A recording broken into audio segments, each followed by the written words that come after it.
दोस्तों, दिल्ली यूनिवर्सिटी जो है एक बहुत ही बड़ी यूनिवर्सिटी है। One of the largest central university है इंडिया की वो। लेकिन दिल्ली यूनिवर्सिटी में पिछले कुछ टाइम से कुछ ऐसी चीज़ें हो रही हैं एग्जामिनेशन ब्रांच द्वारा जो बच्चों को बिल्कुल पसंद नहीं आ रही हैं। दिल्ली यूनिवर्सिटी ने एसओएल के एनुअल मोड प्रोग्राम का एग्ज़ाम्स करवाए थे एज अ स्पेशल केस जुलाई 2024 में, जुलाई अगस्त 2024 में, और आज के टाइम पर भी उसका जो रिज़ल्ट है वो डिक्लेयर नहीं हुआ है। 5-6 महीने हो गए हैं, बच्चे बहुत ज़्यादा परेशान हैं उस चीज़ को लेकर। वो रिज़ल्ट डिक्लेयर हुआ नहीं है। कहने को आप लोगों ने स्पेशल चांस दे दिया उन बच्चों को, लेकिन जब रिज़ल्ट ही आप टाइम पर डिक्लेयर नहीं कर रहे तो उस स्पेशल चांस का भी क्या फ़ायदा। बहुत से बच्चों की ग्रेजुएशन रुकी हुई है, उन्हें आगे अपने एम्प्लॉयर को सर्टिफिकेट दिखाना है, उन्हें आगे कोई फर्दर यूनिवर्सिटीज़ में एडमिशन लेना है, बट इस रिज़ल्ट डिक्लेयर ना होने की वजह से सारी चीज़ें अटकी हुई हैं। मई जून 2024 सेशन में काफ़ी बच्चों ने एग्ज़ाम्स दिए थे। I am not talking about now special chance, मैं जनरल स्टूडेंट्स की बात कर रहा हूँ। उन्होंने सेमेस्टर 2 का, 4 का या 6 का एग्ज़ाम दिया था, उसमें एब्सेंट लगा दिया गया। उसके बाद अटेंडेंस शीट उन लोगों ने सबमिट कर दी और उसका कोई हल नहीं निकल रहा। एक तो अटेंडेंस शीट वाली चीज़ पर मैं स्पेसिफिकली आपसे कुछ बात कहना चाहता हूँ, बहुत ध्यान से सुनिए। जो भी बच्चों का एब्सेंट था, अटेंडेंस शीट सबमिट कर दी, उसके बावजूद प्रॉब्लम सॉर्ट आउट नहीं हो रही, तो आप अगर एग्जामिनेशन विंग, एग्जामिनेशन ब्रांच जाते हो तो विंडो में नहीं जाना आपको। विंडो से पर्टिकुलर डिपार्टमेंट का रूम नंबर लेना है आपके प्रोग्राम के अकॉर्डिंग। वहाँ रूम में जाके उन टीचर्स से बात करनी है और अपने सामने रिजल्ट को अपडेट करवाना है। अगर आप विंडो से जाओगे, बात करके आते रहोगे, कोई फायदा नहीं है, कोई सॉल्यूशन इस तरीके से नहीं निकलेगा। तो इन चीज़ों को ध्यान रखें। जो बच्चे एब्सेंट वाली प्रॉब्लम से जूझ रहे हैं, प्लीज़ वो कोशिश करें कंसर्न डिपार्टमेंट में, कंसर्न रूम में जाके बात करें, तो ही इसका कुछ समाधान निकल पाएगा। दूसरी बात हमारी ये है रिवोल्यूशन के रिजल्ट की। अब रिवोल्यूशन एक ऐसी बला है जो मैं चाहता हूँ किसी के ऊपर भी ना आए। हालांकि रिवोल्यूशन कर रही है यूनिवर्सिटी, तो बच्चों पर एहसान नहीं कर रही। 1000 रुपीज़ पर सब्जेक्ट रिवोल्यूशन के एक बच्चे से चार्ज करे जाते हैं। वो हमें नहीं पता कि आप टीचर कब अरेंज करोगे, कैसे अरेंज करोगे, बट 1000 रुपीज़ मिल रहे हैं बच्चों से आपको, तो आपकी रिस्पॉन्सिबिलिटी है। जो मई जून सेशन का रिजल्ट है, आई थिंक सेमेस्टर 6 का जुलाई के एंड तक आ गया था, ठीक है। तो उस रिजल्ट के आने के बाद जब बच्चों ने रिवोल्यूशन के लिए अप्लाई करा मिड अगस्त तक, तो आज के टाइम पर भी 4 से 5 महीने हो गए हैं, उस रिजल्ट का कोई अता पता नहीं है। एक लिस्ट आई थी वेबसाइट पर, उसके बाद कोई और लिस्ट नहीं आई और बच्चे परेशान है कि सर हम क्या करें, बता दीजिए।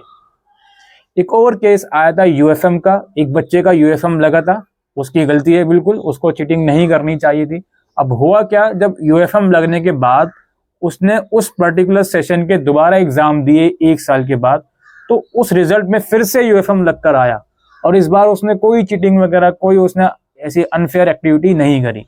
तो उसको कहा गया कि आप अपनी एप्लीकेशन दे दो, और आज तक भी उसका रिजल्ट अपडेट नहीं हो रहा है।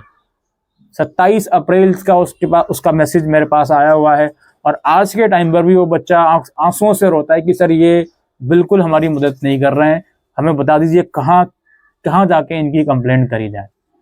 तो ऐसी बहुत सी अनगिनत परेशानियां हैं जो बच्चे फेस कर रहे हैं एग्जामिनेशन ब्रांच द्वारा। इसके ऊपर कोई संज्ञान नहीं ले रहा है। तो आखिर ये बच्चे कहाँ जाएं अपनी परेशानी लेकर, आप खुद सोचकर देखिए। जो इसके सॉल्यूशन करने वाले लोग हैं वही सॉल्यूशन नहीं दे रहे हैं, तो अब बच्चा कहाँ जाएगा। हम बिल्कुल उम्मीद नहीं लगा सकते इस देश के या इस राज्य के एजुकेशन मिनिस्टर से, कुछ नहीं उम्मीद लगा सकते हम। तो आखिर हम जाए कहाँ जी। एक बच्चा सिर्फ एक पेपर की वजह से उसका पूरा ग्रेजुएशन रुका हुआ है, अब वो क्या करेगा भाई, किस तरीके से सारी चीजें होंगी। आप चीज़ों को इतना ज़्यादा कॉम्प्लेक्स कर देते हो, इतना ज़्यादा लेट कर देते हो कि उसको समझ नहीं आता कि मैं क्या करूँगी। आप 5-6 महीने में एक रिजल्ट डिक्लेयर नहीं कर पा रहे, आप रिवोल्यूशन का रिजल्ट नहीं डिक्लेयर कर पा रहे, आप एक एप्लीकेशन पर 5-6 महीने में उस बच्चे की प्रॉब्लम सॉर्ट आउट नहीं कर पा रहे, तो फिर ये किस तरीके की बात होती है कि हमारी रैंक जो है यूनिवर्सिटी की वो ऊपर जा रही है। ये क्यों जा रही है जी, इसे बहुत समझने की ज़रूरत है। और ये तो मैं एसओएल स्पेसिफिक काम करता हूँ, आई नो रेगुलर के भी कुछ बच्चे होंगे जिनके साथ XYZ दिक्कतें होती होंगी, कुछ समाधान उनका नहीं निकल पाता टाइम पर। और सबसे बड़ी बात, अजीब बात यह है कि बिहेवियर ठीक नहीं है बच्चों के, बच्चों से बात करते समय उस टाइप का बिहेवियर नहीं है जो होना चाहिए एक पर्टिकुलर एडमिनिस्ट्रेटिव ऑफिसर का। फिर वहाँ बच्चा थोड़ा बहुत रूडली बात कर लेता है तो उसे ही कह दिया जाता है कि बदतमीजी मत करो, ये मत करो। ये चीज़ें तो मेरी खुद आंखों देखी चीज़ें हैं जो मैं आपको बता रहा हूँ। तो इन चीज़ों के हिसाब से बच्चे बहुत ज़्यादा परेशान हैं। अब वो आखिर करें तो करें क्या? ट्विटर कैंपेन चलाएं, कुछ नहीं होगा उससे। ईमेल करवा के देख लिया, कुछ नहीं होता उससे। सबसे बड़ी बात यह है, इसका सॉल्यूशन मुझे नहीं पता कि इस चीज़ से सॉल्यूशन निकलेगा या नहीं, लेकिन आप जब एग्जाम ब्रांच जाते हो तो आप नोटिस ये करा कीजिए जो आपकी परेशानी है क्या वो दूसरे बच्चे की भी परेशानी है। अगर है तो आपस में आप लोग कोऑर्डिनेट कीजिए, आपस में मिलकर जाइए। अगर आप लोगों को स्पेसिफिक डेट दी गई है तो नेक्स्ट टाइम आप लोग मिलकर जाइए, सो दैट कोई प्रेशर तो बन पाए उन पर। देखो, आपकी मदद करने कोई नहीं आएगा, सिंपल सी क्लियर कट बात है। आपको खुद ही वहां जाके प्रोटेस्ट करना पड़ेगा, क्या करना पड़ेगा ये आप बेहतर जानते हो।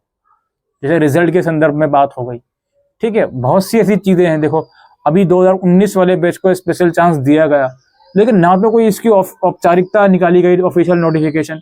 भाई छुपके से आपने फॉर्म निकाल दिया, ना बच्चों को बता रहे हो ढंग से कि हम चांस दे रहे हैं, और एकदम आपने फॉर्म बंद कर दिए। तो बहुत सी चीजें हैं। और date sheet, even date sheet नहीं निकाली आपने, फिर आप एग्जाम उसी डेट शीट के साथ ले रहे हो जो 2020 या 21 वाले बच्चे हैं। तो बहुत सी चीजें हैं दोस्तों, बहुत सी चीजें हैं।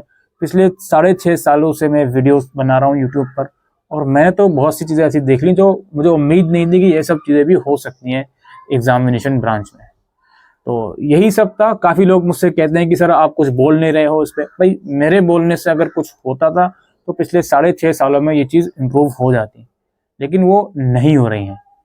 इस बात से नहीं झुटलाया जा सकता कि रिजल्ट डिक्लेरेशन का प्रोसेस वो और ज़्यादा फास्ट कर रहे हैं। ठीक है, अच्छी बात है, वो उनको अप्रिशिएट करने वाली बात है, लेकिन जहाँ परेशानियां हैं वहाँ हमें बोलना पड़ेगा। ऐसा नहीं है कि हम अपने ज़बान पे ताला लगाकर बैठ जाएं। ये सारी चीज़ें हैं, ये सारी कहानियां हैं। अब आप मुझे बता दीजिए, चलिए मैंने बना दी वीडियो, आप लोग देख भी लोगे, क्या इसका सॉल्यूशन निकल जाएगा अब भी? तो मुझे कमेंट करके बता दीजिएगा, क्योंकि काफ़ी बच्चे बहुत ज़्यादा परेशान हो जाते हैं कि सर आप भी नहीं बोल रहे इसके ऊपर। तो भाई देखिए, मैंने बोल दिया है, अब आप देखिए क्या करना है। आप लोगों को इस वीडियो को शेयर करना है, शेयर कीजिए, ट्विटर पे टैग कीजिए यूनिवर्सिटी को, शेयर कीजिए, इंस्टा पे शेयर कीजिए, यूनिवर्सिटी को टैग कीजिए। यही कर सकते हो आप घर बैठकर, तो कम से कम इतना ही कर दो। इतना भी नहीं कर सकते तो फिर कुछ नहीं हो सकता। जो चीज़ें चल रही हैं वो वैसे ही चलती रहेंगी, कुछ भी नहीं हो सकता। मैं हमेशा से पिछले 6-6.5 सालों में हमेशा से स्टूडेंट ओरिएंटेड चीज़ों पे खड़ा हुआ हूँ। मैं कभी भी स्टूडेंट के अगेंस्ट जाकर नहीं खड़ा होता, उनके साथ खड़ा रहने की कोशिश करता हूँ। लेकिन अल्टीमेटली स्टूडेंट जो है वो खुद अपने साथ नहीं खड़े हैं, तो फिर सामने वाला कितना भी हो वो कुछ नहीं कर सकता। समझ गए?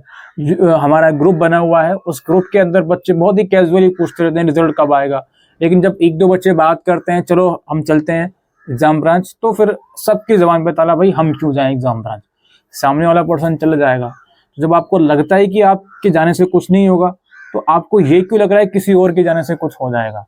आप सभी लोग मिलकर जाओगे तब तो कुछ बात बनेगी।